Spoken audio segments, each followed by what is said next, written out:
네, 여러분 반갑습니다. 이제 오늘부터 우리 16번에 걸쳐서 1대1 제자 양육 성경 공부, 우리가 이제 동반자로 여러분 훈련하셨고 또 인도자, 양육자 훈련을 받으셨는데, 우리가 또 다시 한번 재교육하는 입장에서 우리 지도자반 훈련을 준비하게 되었습니다. 우리가 먼저 이 과정을 시작하기 전에 제자도라고 하는 부분을 오늘 오리엔테이션으로 첫 강의 진행하도록 하겠습니다. 여러분 아마 이 그림은 굉장히 많이 보셨고 또 지금 이제 선박의 키 그림 그리라 아마 잘 그리실 수 있으리라 생각이 되는데요. 여러분 한번 이 그림을 잘 보시면 좋겠습니다. 우리가 처음 내과로 예수님은 누구십니까? 또 예수님은 무엇을 하셨습니까? 또 지금 무엇을 하고 계십니까? 예수님을 믿으십시오. 이렇게 중간에 예수님에 관한 내과, 복음의 핵심을 공부하는 그런 과정을 먼저 진행을 하게 됩니다. 그리고 나면 그 다음에 경건의 시간을 우리가 같이 공부하죠. 5번째 만남에서 경건의 시간을 공부하는데, 저는 이 경건의 시간이 이 그리스도가 다스리는 1대1 제자 영역 성경 공부의 가장 중요한 어떤 파운데이션이 되는 것이 아닌가 이렇게 생각이 됩니다. 그래서 우리가 매주 만날 때마다 경건의 시간, 성경을 읽고 묵상하고 또 설교를 듣고 정리한, 또 예습하고 복습한 것들을 나누는 과정은 바로 그 말씀을 통해서 내 삶을 반추하고 돌아보고 묵상한 것을 나누는, 쉽게 말하면 경건의 시간을 나누는 것이죠.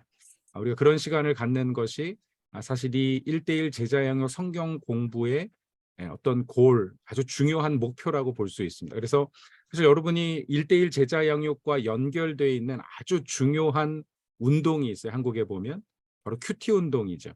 그래서 생명의 삶을 통해서, 혹은 우리 교회에서는 오늘의 양식을 통해서 매일 말씀을 묵상하고 또 말씀과 관련된 이야기들을 다시 한번 이렇게 생각해보고, 또 그 말씀을 통해서 정말 내 삶을 인도하시는, 내 삶을 다스리시는 하나님의 음성을 듣는 것이 1대1의 가장 중요한 목적입니다. 그래서 저는 이 그리스도의 복음에 관한 처음 내과는 우리 인생을 움직이는 동력축이라고 한다면, 나머지 10과, 밖에 있는 10과는 바로 이 선박의 키라고 볼 수도 있고요. 아니면 수레의 바퀴라고 볼 수도 있는데, 그 동력축과 바퀴 혹은 선박의 키를 연결하는 가장 중요한 힘의 전달 역할을 바로 이 경건의 시간 큐티가 하고 있다.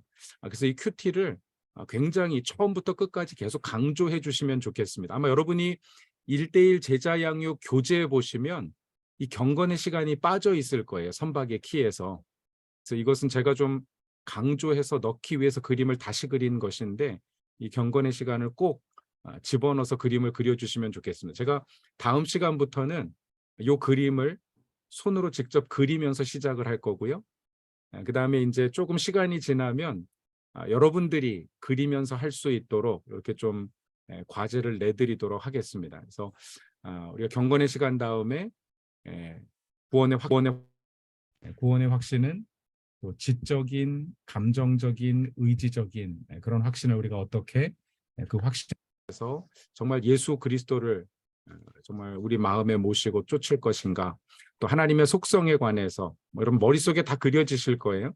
공유적인 속성과 비공유적인 속성 10가지에 관해서 그 다음부터 이어지는 내용이 바로 이런 구원의 확신이나 하나님의 속성, 우리가 신앙의 기초를 다지는데 가장 중요한 것이 바로 성경 말씀입니다. 하나님의 말씀, 성경이죠. 우리가 기독교를 흔히 성경의 종교라 그래요. 기독교는 성경의 종교다. 왜냐하면 바로 예수 그리스도께서, 하나님의 말씀이신 예수 그리스도께서 이 땅에 성육신하신 사건이 바로 어떤 하나님의 구원의 가장 중요한 클라이막스이기 때문에 예수 그리스도, 바로 그 예수 그리스도가 하나님의 말씀이심을 가르치는 기독교는 바로 성경의 종교다라고 이야기하는데, 우리가 이 성경 말씀을 어떻게 공부해야 될 것인가? 성경의 손 기억나시죠? 그리고 나서 말씀과 동일하게 중요한 것이 바로 기도죠. 그래서 성경의 손과 말씀의 손 5가지를 공부하게 됩니다. 성경과 기도를 통해서 우리가 정말 추구해야 될 것 중에 가장 중요한 게 바로 교제인데, 이 교제에는 두 가지가 있습니다. 월십과 펠로우십이 있죠.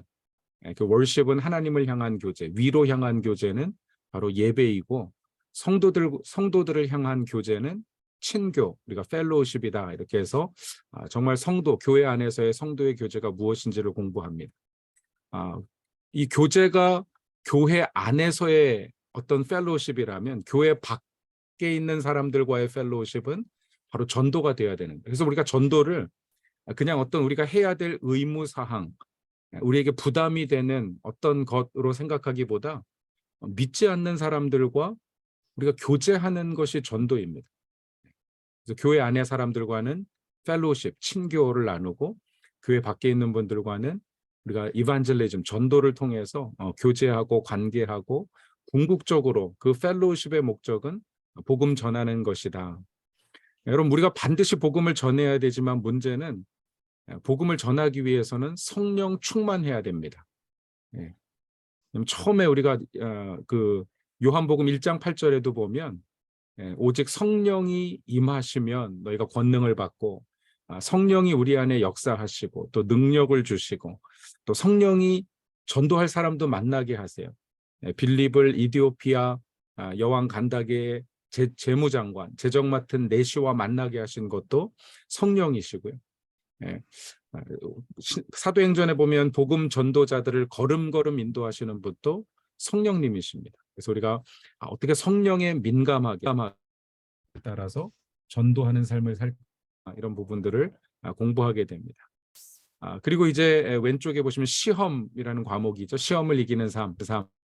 성령 충만해도 시험 받을 수 있어요.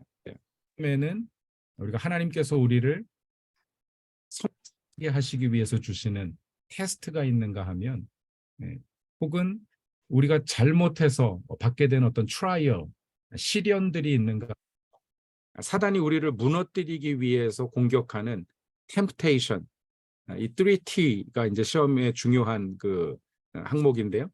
이런 템프테이션을 우리가 반드시 피해야 됩니다. 이런 부분들을 강조해서 우리가 정말 신앙생활하면서 당하는 많은 유혹이 있습니다. 유혹. 이 시험을 잘 이겨야 물질의 유혹, 성적인 유혹, 어떤 성공과 지위에 대한 유혹, 이런 유혹들을 어떻게 다스릴 것인가를 고민하고 말씀으로 나누고 간증하는 것이죠. 그리고 이제 궁극적으로 우리가 추구하는 마지막 두 관은 바로 순종, 그리스도께 순종하고 어떤 사역을 우리가 세상에서 감당할 것인가. 특별히 이 사역 부분에 가서는 세상에서의 그리스도인의 책임, 저는 제가 가장 좋아하는 이 1대1의 문구 중에 하나가 뭐냐면, 나는 목사가 아니라고 말하지 마십시오. 나는 목수로서 목사의 일을 하고 있다고 말하십시오. 나는 주부로서 목사의 일을 하고 있다고 말하십시오. 나는 회사원으로서 목사의 일을 하고 있다고 말하십시오. 이게 이 1대1이 우리에게 던지는 가장 중요한 도전입니다. 그래서 이 1대1 교제는 자연스럽게 우리를 삼터 제자 훈련으로 인도해요. 그래서 우리가 이제 사역을 공부하고 이 1대1을 마치신 분들께 이렇게 안내하면서, 물론 우리가 이제 인도자반, 양육자반도 들어가서 공부하시고 또 다른 어떤 동반자를 양육할 수 있도록 안내도 하지만, 또 여러분 삶의 현장에서 훈련 받아야 돼. 삼터 훈련을 받도록 여러분 좀 안내하시고 격려해 주셔도 좋겠습니다. 이 선박의 키에 대해서는 다음 주에 조금 더 그리면서, 다음 주에는 한과 한과를 조금 더 정리해 가면서 저희가 좀 나누도록 하겠고요. 오늘 여러분 교재 보시면은 7페이지 펴시면 되겠습니다. 1대1 제자 양육의 어떤 목표 제시. 1대1 제자 양육이 추구하는 바는 우리가 앞에서 선박의 키에서도 봤지만 그리스도가 다스리는 삶. 제 머리 위에 보면 선박의 키에 굵은 글씨가 보이시죠? 그리스도가 다스리는 삶. 이게 이 1대1 양육의 목적입니다. 내가 원하는 대로 키를 조정하고 바퀴를 조정해서 가는 것이 아니라 정말 그리스도께서 그 선박의 키를 잡고 내 뒤에서 주님이 원하시는 방향으로 내 인생을 이끌어 가시는 바로 그런 삶이 우리 1대1 제자 양육의 궁극적인 목표라고 할 수 있습니다. 제가 그림으로 그린다면 아마 이게 보이실지 모르겠는데 아마 안 보이는 것 같은데 네. 제가 이제 나무를 하나 그린다고 하면 여러분 그림으로 나무를 한 그루 그리면 뿌리는 바로 하나님의 어떤 시냇가에 심긴 나무처럼 하나님의 큰 호수, 영양분과 수분을 공급하는 하나님께 뿌리를 받고 예수 그리스도의 복음에 뿌리를 내리고 큰 기둥, 나무의 기둥은 그게 바로 제자도죠. 제자도. 우리가 훈련받는 이유는 그런 큰 기둥을 우리가 키워내고 줄기를 키워내고 가지를 뻗고 거기에 잎을 내고 열매를 맺는 것. 그 열매가 이제 목적인데 바로 그 열매가 제자도라고 할 수 있습니다. 그래서 우리가 제자 훈련한다고 하는 것은요. 정말 복음의 열매를 맺자는 거예요.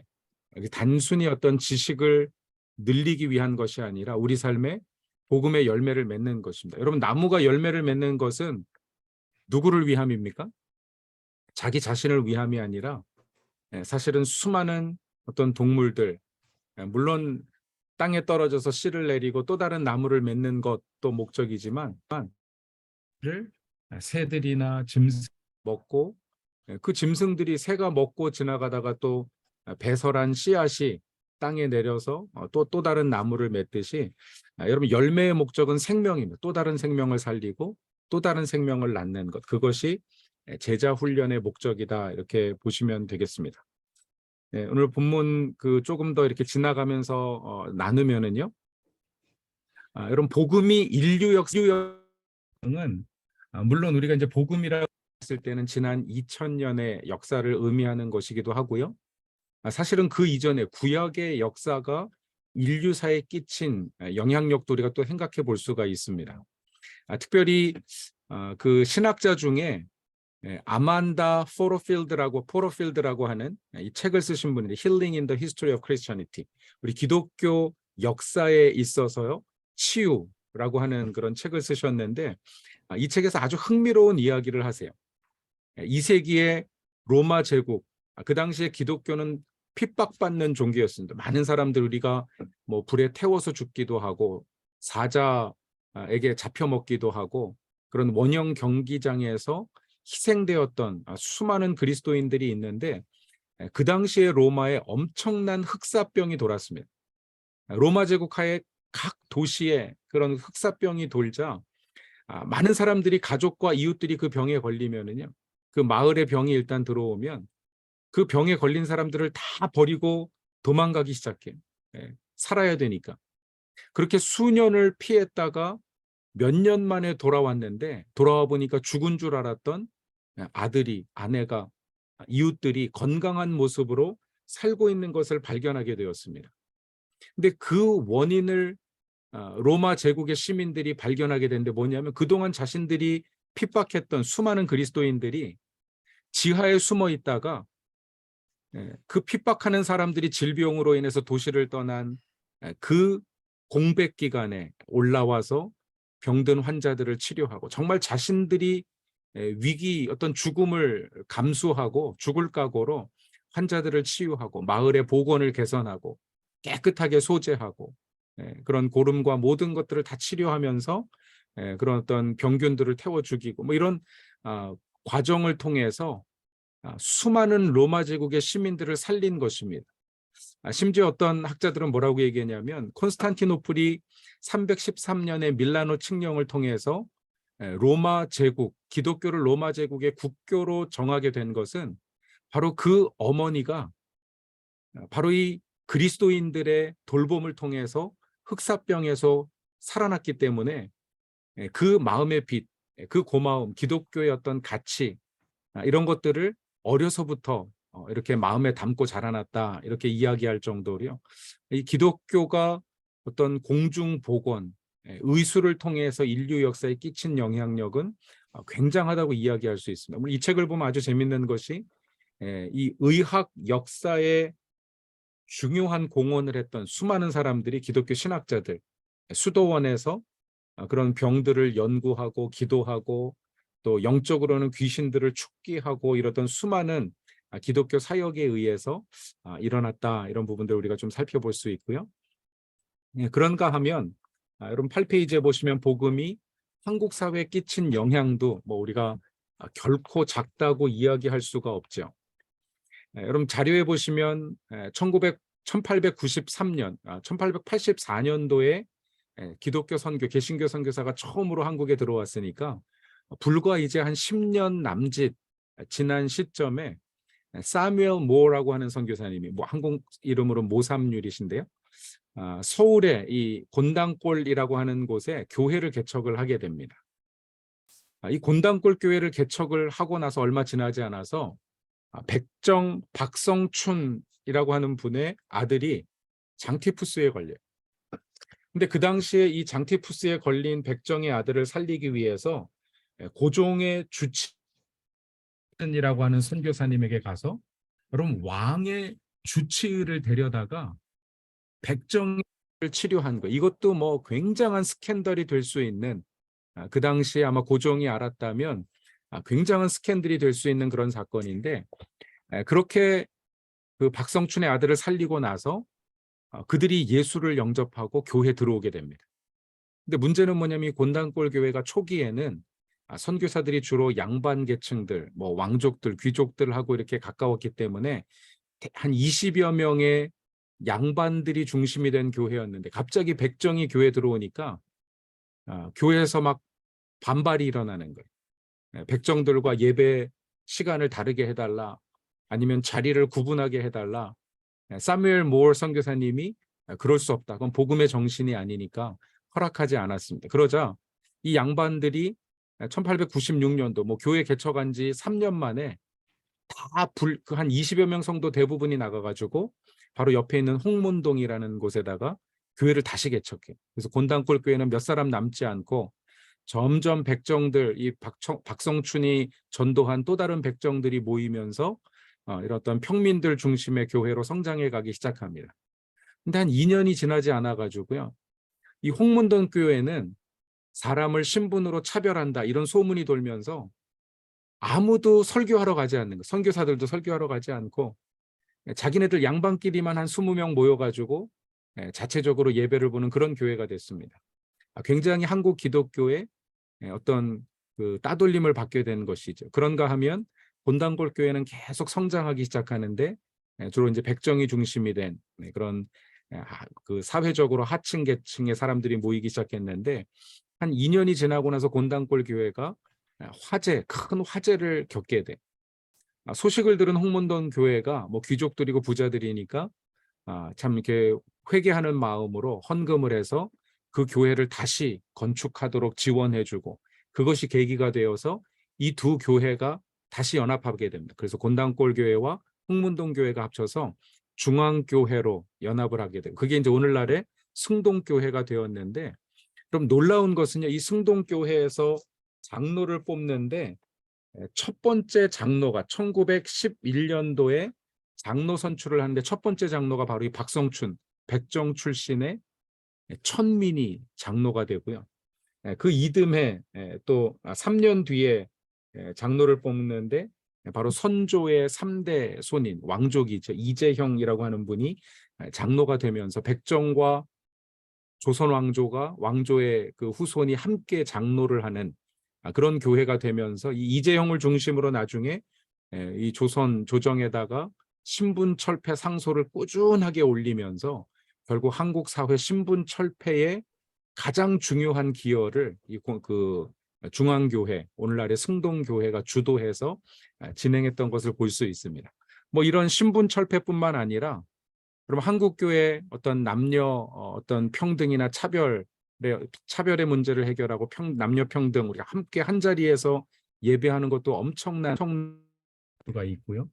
어떤 여러 면에서 뭐 의료, 교육, 특별히 제가 읽지는 않겠지만 그 밑에 보시면 민족운동, 우리 민족 지도자 33인 중에 15명이 그리스도인, 뭐 천주교를 포함한 그리스도인이라고 말할 정도로 어떤 기독교의 영향력이 굉장했던 것을 볼 수 있죠. 그 당시에 기독교가 전체 조선 인구의 한 5%가 되지 않는 시대였는데 민족 지도자의 절반이 크리스찬이었다고 하는 것은요, 이건 굉장한 어떤 영향력이 있었다는 것을 우리에게 보여주고 있습니다. 여러분 그런가 하면 과연 그렇다면 역사적으로는 그런데 오늘날 복음이 한국 사회에 어떤 영향력을 주고 있는가? 오늘날 교회가 이 시대에 어떤 영향을 주고 있는가? 우린 또 미국에 사니까요. 우리 한인 교회들이 과연 한인 사회에 어떤 메시지를 주고 영향을 주고 있는가? 굉장히 봐야 될 문제입니다. 왜냐하면 1970년대 사회학적인 통계들을 보면 80년대까지만 해도 미주 한인의 대도시 같은 경우는 거의 70%가 뭐 소도시를 다 포함해도 60% 이상이 크리스찬이라고 통계를 했습니다. 거의 70%가량이 이민자들은 다 교회 나간다. 뭐 그분들이 노미날이건 뭐 명목상의 크리스찬이건 뭐 주일날 교회만 나가는 사람이건 간에 어쨌건 본인을 크리스찬으로 이야기를 했어요. 그런데 그럼 놀라운 게 2000년대로 넘어오면서 그 수치가 40% 아래로 떨어지고 있습니다. 그럼 메릴랜드 전체 인구가 지금 뭐 그 센서스 통계로 하면은 7만 한 4천 명 돼. 7만 4천, 7만 6천 정도 되는데 그럼 7만 명 인구 중에 이 메릴랜드의 교회가 한 150개 정도 된다고 하는데요. 큰 교회들 뭐 1000명 이상 되는 교회들 이렇게 있고 여러 교회들을 아무리 합쳐봐도 크리스찬 숫자가 15,000명, 2만 명을 교회 출석하는 숫자가 2만 명을 넘어가지 않는 것 같습니다. 그럼 이게 굉장히 어떤 교회 어떤 위기감들을 많이 주고 있는데 사실 왜냐하면 센서스 통계가 7만 6천이면은요. 우리 버지니아가 9만 4천, 그 메릴랜드가 7만 6천 그 정도 되는데 그럼 합치면 한 5만 정도, 16만 정도 된다고 보면 여러분 놀라운 사실은 센서스는 16만인데 한인 통계는요 25만 정도 잡습니다. 10만 명이 단기 방문자들, 여행 비자나 뭐 유학 비자나 단기 비자를 가지고서 이제 체류하시는 분들이고 나머지가 이제 거주민들이라고 하는데 그럼 25만 명 중에서 사실 버지니아, 메릴랜드 합쳐도 뭐 버지니아 같으면 적어도 한 3만 명 정도 이렇게 보고 있는데요. 우리는 한 15,000명 정도, 2만 명 맥시멈. 한 5만 명밖에 예수 안 믿는다고 하는 것은요. 뭐 굉장히 적은 수치입니다, 사실. 굉장히 좀 생각을 해봐야 됩니다. 오늘날의 교회가 굉장히 전통적인 신앙, 또 기복적인 신앙, 사회 문화는 굉장히 빠르게 변화되어 가는데 교회가 그 문화를 쫓아가지 못하는. 그럼 생각해 보시면 아마 제가 어렸을 때도 그랬거든요. 아마 우리 이두호 장로님이나 박홍철 장로님 이렇게 한국에서 신앙생활 하실 때 생각하면 한국의 오버헤드 프로젝트, OHP라는 걸 처음 도입한 것도 기독교 단체들입니다. 교회에서 사회보다 뭐 왜 큰 기업이 아니면 쓰지 않는 굉장히 어떤 그 테크놀로지가 앞선 교육 시스템을 가지고 아이들을 교육하고 다 교회로 몰려들었는데 오늘날 교회는 세상에 조금 한참 좀 뒤져 있는 오늘날 기독교 교육, 우리 자녀들을 교육하는 방식이 과연 30년, 40년 전과 무엇이 달라졌는지, 지금 세상의 변화를 우리가 얼마나 따라가고 있는지 생각해 보면 정말 많이 어떤 개선점들이 있다 이렇게 좀 생각을 할 수가 있고요. 또 아주 뿌리 깊은 기복 신앙의 어떤 근본적인 문제들, 또 세속적인 개인주의, 물질적인 탐욕 이런 것들이 복음의 능력을 무력화시키고 있는 것이 아닌가. 그럼 그 원인이 무엇인가 우리가 좀 생각을 고민을 해야 돼요. 교회가 선한 영향력이 되지 못한 이유. 뭐 캄보디아의 킬링필드, 크메르주 학살은 그렇다 치고 불교 나라니까. 그건 75년에서 79년인데 20년 정도 뒤에 1994년도에 르완다에서 일어난 학살을 보면은요. 호투족과 투치족이 1994년 4월부터 한 7개월 동안 연말까지 110만 명을 학살했습니다. 아마 여러분 인터넷 찾으면 한 80만 명 이런 뉴스 기사들도 나오고 하는데 유엔에서 공식 통계 낸 것이 110만 명이에요. 그럼 7개월 동안 110만 명을 학살한 호투족과 투치족의 전투, 그 배후에 보면 뭐 프랑스군의 어떤 그런 어떤 배후 역할설도 있고 뭐 여러 가지가 있는데 그럼 정말 우리가 주목해 봐야 될 것은요. 당시 르완다의 크리스찬 인구가 80%라는 거지. 여러분 10명 중에 8명이 크리스찬인데 교회 함께 호투족과 투치족이 함께 예배하다가 갑자기 이런 민족 어떤 그 학살이 일어나면서 교회 안에서도 학살이 일어나고 복음이 기독교가 교회가 이런 잔인한 학살을 막지 못한 이유가 무엇인가? 명목상의 어떤 크리스찬들만 만들어낸 것이 아니라 삶이 없는 정말 성경적인 어떤 가치가 없는 크리스찬들이 모여 있는 것은요. 그건 교회도 아니고 축복도 아닐 수 있습니다. 어떻게 보면. 그래서 진정한 그리스도의 제자를 만드는 것이 오늘날 우리 시대에 얼마나 중요한지를 또 이야기해 주는 그런 사건들이죠. 사실 한국 교회도 제자 훈련이 부재한 것은 아니죠. 그럼 교회마다 제자 훈련이 얼마나 많습니까? 우리가 공부하는 1대1 제자 훈련도 우리 온누리교회에서 중심이 돼서 시작해서 한국교회 많은 한국교회 보급이 된 것이고요. 또 사랑의 교회 국제 제자 훈련원을 중심으로 한 평신도를 깨운다 뭐 이런 훈련도 있고 풍성한 교회에서 두 날개 제자 훈련 시리즈 또 선한 목자 교회라고 유기성 목사님이 하시는 뭐 예수님의 사람 1, 2권 그럼 제자 훈련 한국 교회에서 개발한 제자 훈련 목동 제자교회 또 굉장히 뭐 김영국 목사님 하시는 하나님의 나라에 관한 제자 훈련 굉장히 많은 제자 훈련이 있습니다. 근데 우리가 여기서 이제 고민해 봐야 될 부분은 과연 제자를 만들고 있는가? 아니면 그냥 성경 공부 수료장 어떤 제자 훈련 마쳤다고 하는 자격증을 주고 있는 것은 아닌가? 이런 부분들을 좀 고민하면서 그럼 1대1 제자 양육의 목적은 과정을 마치는 것이 아닙니다. 수료장 받는 것이 아닙니다. 정말 그리스도의 제자가 되는 과정 그리고 그 증거, 그 열매를 보는 것이 목적이에요. 그래서 저는 이 과정을 통해서 우리 자신도 정말 그리스도의 온전한 제자로 성장해가고 우리가 함께 양육하는 동반자들도 같이 그런 열매를 누릴 수 있도록 그래서 사실 1대1은 각 과마다 그 양육자의 간증이 굉장히 중요합니다. 그래서 여러분이 각 과마다 나눌 수 있는 간증을 한 5분에서 10분 내외로 좀 이렇게 나눌 간증을 좀 찾아보시면 좋아요.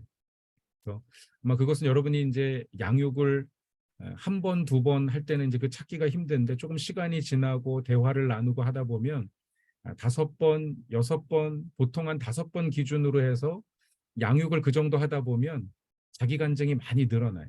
네. 그리고 그 간증이 사실은 교재보다 훨씬 더 큰 임팩을 줄 수 있습니다. 그러면 1대1은 교재 마치는 게 목적, 물론 마치는 거 목적이 제가 말을 잘못하면 안 돼요. 교재 마치는 것도 목적인데 그것만이 다가 아니에요, 사실은. 교재만큼 중요한 것이 삶을 나누는 것입니다. 그리고 그 삶을 나누는 것의 중심은 바로 그리스도를 나누는 거예요. 간증이라고 하는 것은 내 자랑이나 내 경험, 뭐 내 지식을 나누는 것이 아니라 내 안에 계신 그리스도께서 내 삶을 어떻게 변화시키셨고 어떤 도전을 주셨고 정말 그 예수님 자랑하는 게 간증이잖아요. 그런 간증들을 통해서 그리스도를 나누는 것이 이 과정의 굉장히 중요한 목적이다. 이런 부분들 좀 기억하시면 좋겠고요. 자, 성경이 말하는 참된 제자는 누구입니까? 첫 번째로 제자는 학생이 아닙니다. 여러분 학생은 배우기만 하는 사람이 지적인 탐구만 하는 사람입니다. 근데 학생의 또 다른 굉장히 중요한 특징이 있는데요. 제가 저희 딸하고 얘기하다가 다시 한번 확인했는데 저희 딸이 이번에 뭐 하나 시험 보고서 아빠 자기 몇 점인지 맞춰보래. 그래서 너 한 95점 받았냐? 그랬더니 106점을 받았대. 그런 점수가 어디냐? 그랬더니 선생님이 110점을 줘서 자기가 106점 받았다고 막 자랑하는데 그래서 뭐 배웠냐? 그랬더니 시험 보고 다 잊어버렸대요. 이게 학생의 특징이더라고 보니까요. 그럼 학생은 배우는데 열심을 내고 시험도 잘 보는데 배우고 나면 잊어버립니다. 그런데 제자는 삶으로 체득하는 거예요. 머리로 배우는 게 아니라 가슴으로 배우는 게 제자입니다. 제자는 책으로 배우는 게 아니라 인생으로 배우는 게 제자예요. 그래서 스승은 자꾸 우리가 선생님이 되려고 하면 안 돼요. 1대1 제자 양육은 우리가 삶의 스승이 되어서 함께 제자도를 살아가는 그런 어떤 과정이 되어야 합니다. 이 학생의 또 다른 특징은 뭐냐면 학생은 교과서 외에는 관심이 별로 없어요. 배워야 될 교과서 내용만 중요하고, 그래서 수업 시간에 교과서 내용 안 하고 인생의 어떤 경험들을 선생님 얘기하면 저희도 공부할 때 보면 그런 애들이 있어요. 선생님 수업해요. 네, 딴 얘기하지 마시고 빨리 수업 진도 나가요. 뭐 이렇게 얘기하는 친구들이 있는데, 그럼 제자는 인생을 배우죠. 선생님의 모든 것을 배우는 것이고 예수님의 모든 것을 배우고자 하는 것이 제자입니다. 그래서 정말 우리가 스승이 된다고 하는 것은요, 단지 과정만, 정답만 가르치는 것이 아니라 함께 삶을 나눠야 됩니다. 그래서 그 밑에 보시면 좋은 집회가 있으면 같이 초청해서 같이 가고, 그럼 1대1 제자 양육 훈련하는 과정 동안에 부흥에 있으면은요, 불러가지고 그 내외랑 같이 앉아가지고 부흥의 집회도 같이 참석하고, 함께 찬양하는 자리 옆자리에 앉아가지고 정말 손 올리고 눈물 흘리면서 같이 예배가 일어나고요. 그런 아주 low spiritual experience, 아주 날것인 영적인 경험을 같이 할 수 있어야 됩니다. 그냥 일주일에 한 번만 만나는 것이 아니라 또 뭐 여가도 같이 보내고 1대1로만 일주일에 한두 시간 만나는 것이 아니라 커피도 좀 마시고 가족 여행도 좀 초청해서 같이 가고 뭐 몇 달에 한 번씩 좀 식사도 같이 하시고 우리가 이렇게 할 수 있는 것이죠. 두 번째로 제자는 은혜를 나눕니다.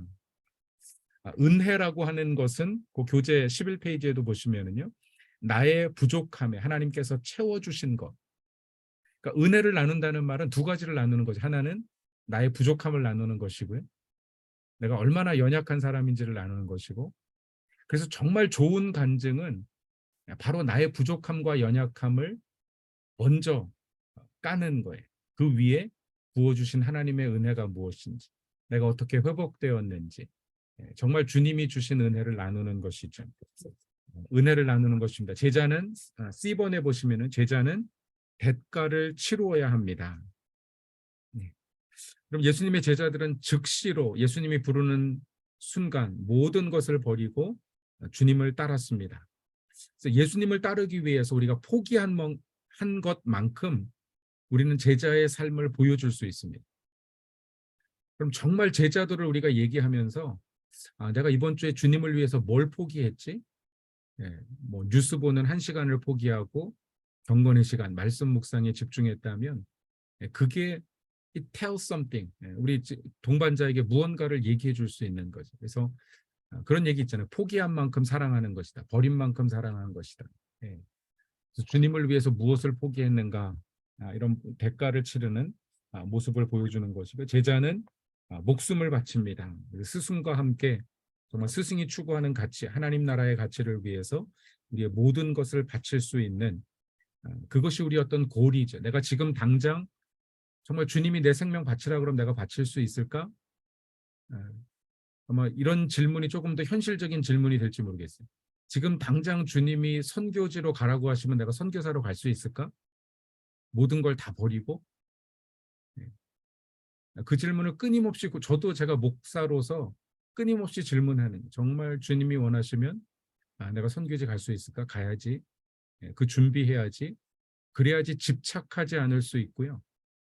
그래야지 우리가 탐욕의 성을 쌓지 않을 수 있고, 그래야지 정말 영적인 우선순위를 살아갈 수 있습니다. 안 그러면 바쁜 일에 쫓기고 급한 일에 쫓기고 뭐 이런 여러 가지 다른 어떤 인생의 가치 가운데 쫓겨가지고 하나님 나라의 가치를 살아낼 수가 없죠. 그래서 우리가 정말 목숨을 바칠 수 있는가, 주님을 위해서 내가 모든 것을 포기할 수 있는가.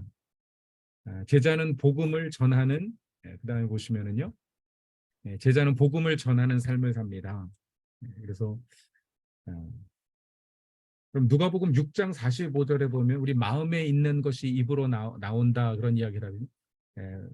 악한 사람은 그 마음에 악한 것으로부터 악한 말이 나오고, 선한 사람은 그 마음에 있는 선으로부터 선한 말이 나온다. 그래서 우리가 그리스도로 가득해야 예수님이 나올 수 있습니다. 정말 복음을 전하는 삶을 살기 위해서는 우리 1대1 과정을 통해서 예수님으로 가득 채워야 돼. 말씀을 통해서도 가득 채우고, 간증을 통해서 우리 삶의 연약함과 부족함을 나누면서 그 위에 부어주신 예수님의 은혜. 그래서 우리가 무슨 얘기를 해도 예수님께로 귀결이 되고 예수님을 나누는 것이 1대1의 가장 중요한 목적이라고 볼 수 있습니다. F번에 보시면 제자는 노예가 아닙니다. 여러분, 노예는 억지로 잡혀와가지고 원치 않는 노동에 시달리는 고통스러운. 그래서 우리가 제자 훈련을 하든 교회 어떤 사역을 하든지 우리가 억지로 하는 것이 아니라 정말 자발적으로 기쁜 마음으로 또 자의적으로 스승과 함께 각양 좋은 것을 누리고 나누고 섬기는 삶을 사는 것, 그것이 제자의 참된 모습이라고 볼 수 있죠. 그래서 자발성, 어떤 자원하는 마음, 이것이 굉장히 우리 안에 많이 나타나야 됩니다. 또 제자는 복종합니다. 여러분, 순종이라고 하는 것은 복종을 요구합니다. 순종은 주인의 지시를 무조건 따르는 것인데, 복종은 그 권위에 순복하고요. 주인을 위해서 정말 주인이 무엇을 원하는지를 생각하고 그 주인이 원하는 것을 하는 것, 자발성이 조금 더 들어간 것을 우리가 복종이라고 얘기할 수 있습니다. 그래서 복종하지 않고 순종할 수 있어요. 마음은 그렇지 않은데 억지로 순종할 수 있습니다. 하지만 순종하지 않고 복종할 수는 없습니다. 복종한다면 정말 주님을 사랑하고 그 뜻을 헤아리고 그 뜻을 이루기 위해서 노력한다면 주님께서 기뻐하시는 것을 하는 것이죠. 이런 것이 제자의 어떤 모습이라고 할 수 있습니다. 그러면 14페이지로 가셔서 제자도의 신학 부분입니다. 신약 성경이 가르치는 참된 제자도가 무엇인가? 제자도의 신학이라고 얘기했는데 과연 신학과 제자도가 어떤 관계가 있는가? 여러분, 신학이라는 것은 영어로 theology인데요.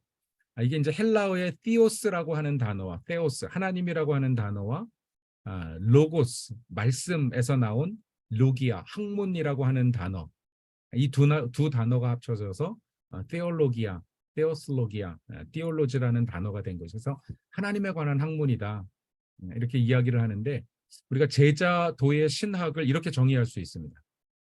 예수 그리스도를 통해서 부르신 제자들이 마땅히 따라야 할 제자의 도리, 이 제자도가 무엇인지를 첫째는 성경적으로, 둘째는 철학적으로, 이 철학적이라는 말은 논리적 혹은 조직적으로, 또 경험적으로 실제 우리의 삶에 나타난 어떤 간증을 통해서 연구하고 나누는 것, 그것이 제자도의 신학이라고 할 수 있습니다. 이건 뭐 정의니까 그럼 간략하게 넘어가시면 되겠고요.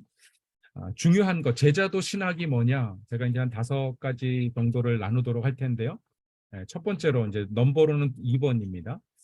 제자도의 신학은 한 사람의 신학이다, 이렇게 정의할 수 있습니다. 한 사람의 신학. 여러분, 우리가 제자도 하는데 제가 1대1 제자 양육 성경 공부를 좋아하는 이유가, 다른 제자 훈련은요 1대 N, 다수 1대5, 1대12, 뭐 그렇게 이제 많은 사람들을 훈련하는데 포커스를 두고 있습니다. 근데 정말 제자도의 핵심은요 한 사람의 신학이에요. 저는 우리 오카노 목사님이 정말 사랑의 교회 제자 훈련을 시작하시면서 원래 가지고 있었던 철학은 한 사람 철학이거든요. 그래서 광인론이라고 하는 것을 펼치셨어요. 오카노 목사님 제자 훈련에 가장 중요한 단어가 광인론이에요. 그럼 광인이 무슨 말입니까? 미친 사람이잖아요, 그죠? 네. 광녀는 머리에 꼭 꽂으면 광녀가 되고, 광인은 옷 찢고 신발 벗고 다니면 광인이 되는데, 이 광인이 이제 그런 미친 사람이라는 것이 아니라 사람에게 미친이라는 뜻으로 이제 쓰셨어요. 광인론, 사람에게 미친 사람. 그게 제자 훈련이 돼야 된다. 정말 한 사람을 위해서라면, 내가 제자 삼아야 될 어떤 한 영혼을 위해서라면 밤낮을 가리지 않고요. 그 사람에게 모든 우선순위를 주는 것, 그것이 광인론입니다. 그래서 우리 그 제자 훈련하면서 아주 재밌는 표를 많이 만드셨는데, 이 제자 훈련 받는 동안에는 아프지도 말고 죽지도 말자. 사람을 사랑하고 정말 주님 사랑하고 그런 어떤 열정을 가지고 훈련해야 된다, 그런 이야기를 하셨는데요. 이사야서 60장 22절 말씀 같이 읽습니다. 시작. 그 한 자가 1000명을 이루겠고 그 약한 자가 강국을 이룰 것이라. 때가 되면 나 여호와가 속히 이루리라. 아멘. 한 영혼의 가치를 알아야 되는 것이죠.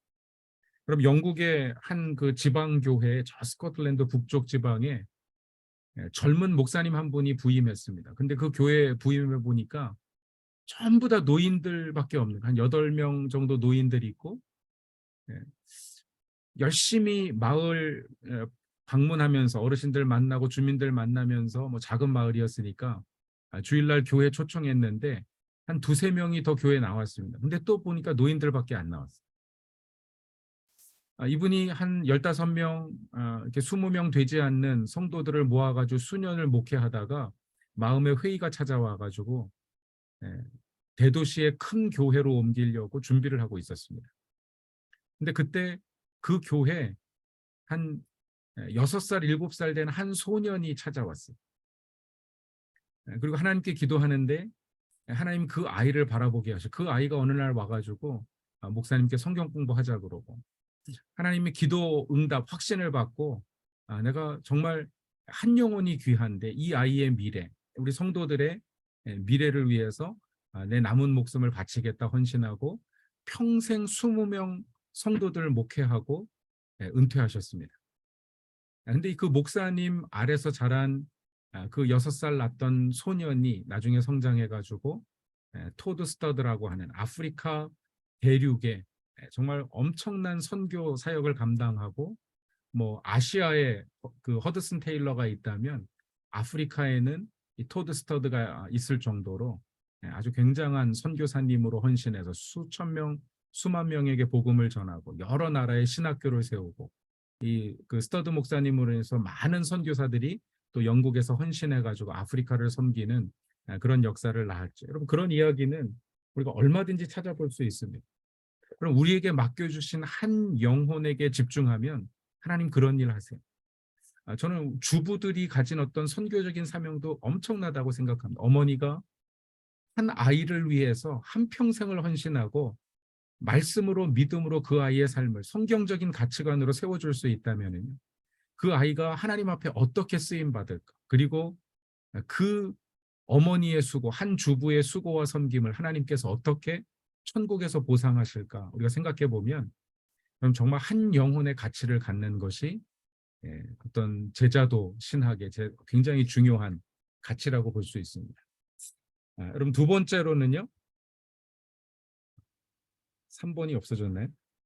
네, 평신도 신학이 있어야 되는데 없어졌네요. 뭐 지워진 것 같습니다. 두 번째는 이제 평신도 신학인데, 우리가 레이티라고 하는 단어가 영어로는 이제 평신도를 레이티라고 하는데요. 사실 이 레이티라고 하는 단어는 라오스라고 하는 하나님의 백성이라는 단어에서 온 것입니다. 그럼 모든 사람이 다 하나님의 백성이잖아요. 하나님의 백성 아닌 사람이 어디 있습니까? 그러니까 사실 이것은 목회자와 평신도를 구분하는 단어가 아니라 목회자도 하나님의 백성이 라오스입니다. 레이티예요.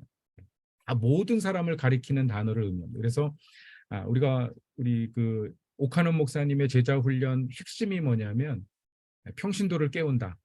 평신도들이 사역자가 되고 교회 주인이 되고 세상의 어떤 복음의 사역자들이 되어서 진정한 플레이어, 하나님 나라의 선수들은 평신도들이다. 이런 어떤 기치를 가지고 제자 훈련을 하는데, 정말 어떤 제자도의 신학으로서는 굉장히 중요한 신학이라고 생각이 됩니다. 평신도의 신학. 세 번째가 이제 관계 신학이죠. 관계 신학. 네. 그래서 전도서 4장 12절 말씀을 같이 한번 읽겠습니다. 한 사람이면 패하겠거니와 두 사람이면 맞설 줄 있나니 세 겹줄은 쉽게 끊어지지 아니하느니라. 여러분, 복음이라고 하는 것은 어떤 계약이나 율법의 측면도 있지만은요, 언약, 어떤 약속의 측면도 있지만 또 하나 복음은 관계적인 측면이 있습니다. 그래서 우리가 언약이라는 단어와 계약의 차이는, 계약은 법적이라면 언약은 관계적이라고 설명할 수 있는데, 그래서 우리가 1:1 제자 양육, 특별히 제자도의 어떤 신학을 생각할 때 바로 그 관계 맺는 신학, 하나님께서 독생하신 아들 예수 그리스도를 이 땅에 보내신 것도요, 관계 맺기 위함이었고, 또 제자들을 세우신 것도 바로 그 관계를 확장시켜 가기 위해서, 하나님과 성령 하나님과의 어떤 삼각 관계죠. 부부가 남편과 아내와 그 가정의 머리 되신 하나님, 동반자와 양육자와 그 관계의 주인 되신 예수 그리스도, 그 관계를 그리스도가 다스리시는 그런 삶을 경험하기 위해서 우리가 1:1 제자 양육을 하는 것이죠. 또 하나는 이제 생명의 신학이라고 이야기할 수 있습니다. 그래서 제가 이제 1:1 제자 양육하면서 제일 강조하는 것이 뭐냐면 제자 양육은 지식을 나누는 것이 아니라 생명을 나누는 것입니다. 그래서 지식 X, 생명 O 이렇게 적으시면 돼요. 지식 X, 생명 O. 지식을 나누는 것이 아니라 생명을 나누는 것입니다. 그럼 지식을 나누는 것은요, 좋은 결과를 맺지 못했습니다. 우리가 선악과를 봐도 그렇고 지식을 알게 하는 나무인데 선과 악을 구별하게 하는 지식의 열매인데 결국 그것이 죄가 되었죠. 그럼 귀신들도 예수님이 누군 줄 알았습니다. 지식을 가지고 있어요. 하지만 여전히 회개하지 않는 악한 영들이었어요. 여러분, 지식을 가진 르완다의 80% 크리스찬들이 엄청난 학살을 자행했습니다. 그럼 지식은 생명을 낳지 못해요. 그럼 지식은 사람을 살리지 못합니다. 하지만 생명은, 복음이 가진 어떤 그 생명력은 사람을 살릴 수 있어요. 그 생명이라는 것은 곧 예수 그리스도죠. 지식을 나누지 아니고 생명을 나눈다는 것은 예수 그리스도를 끊임없이 나누는 거예요. 아까 말씀드린 은혜, 간증, 생명, 이게 다 똑같은 단어, 그리스도를 의미하는 거예요. 그래서 1:1의 핵심은 내 안에 계신 예수님, 우리가 먼저 경험하고 나누는 것입니다. 그리고 마지막으로 제자도의 신학은 바로 재생산의 신학입니다. 우리 디모데후서 2장 2절 같이 읽습니다. 또 내가 많은 증인들 앞에서 내게 들은 바를 충성된 사람들에게 부탁하라. 그들이 또 다른 사람들을 가르칠 수 있으리라. 굉장히 중요한 어떤 그 엘리먼트들이 나오는데요. 첫째는 내게 들은 바를, 바울이 지금 디모데에게 하는 말이죠. 첫째는 들은 바가 있어야 돼요. 제자 훈련하려면. 무언가 배워야 됩니다. 끊임없이 배워야 돼요. 물론 뭐 스승에게 이런 과정을 통해서 배울 수 있지만 삶을 통해서 배워야 되고 묵상을 통해서 배워야 되고 무엇보다 성령님께 직접 배워야 돼요. 그럼 그 훈련을 해야 됩니다. 사실 우리가 큐티, 콰이어 타임을 하는 이유가 뭐냐면 말씀을 통해서 주님이 내게 주시는 음성이 무엇인가, 나를 도전하시는 하나님의 뜻, 계획, 나를 조명하시는 성령의 어떤 인도하심이 무엇인가, 그걸 찾기 위해서죠. 그래서 우리가 늘 들어야 됩니다. 하나님으로부터 들어야 되고 또 설교, 말씀, 성경 공부를 통해서 들어야 되고 그 들은 바를 충성된 사람들에게 부탁해야 됩니다. 여러분 보십시오. 나를 가르친 1세대 바울이 있고 내가 들었기 때문에 내가 2세대가 되고 또 다른 사람, 충성된 사람들에게 부탁하라. 3세대 크리스찬들이 나와야 되고 그들이 또 다른 사람들 가르칠 수 있으리라. 4세대 크리스찬이 나와야 됩니다. 그래서 신앙은 적어도 이 4세대를 생각하면서 우리가 제자도 1:1 제자 양육을 할 수 있어야 돼요. 나를 양육해 주신 양육자가 있죠. 내가 양육해야 될 동반자가 있는데 그냥 양육한 것으로 끝나는 것이 아니라 그 사람이 또 다른 누군가를 가르칠 수 있을 때까지 책임지는 것, 그것이 1:1 제자 양육입니다. 그래서 여러분 동반자들 수료시키는 것으로 끝나는 것이 아니라 그 동반자가 또 다른 양육자가 될 때까지. 그래서 그럼 원래 모든 과정 마치고 16과가 뭐냐면 이 과정을 마치신 분들께 그것도 한 주 만나셔야 돼요. 그거 안 만나시면 안 됩니다. 그래서 1:1 제자 양육은 16주 동안 만나시는 거예요.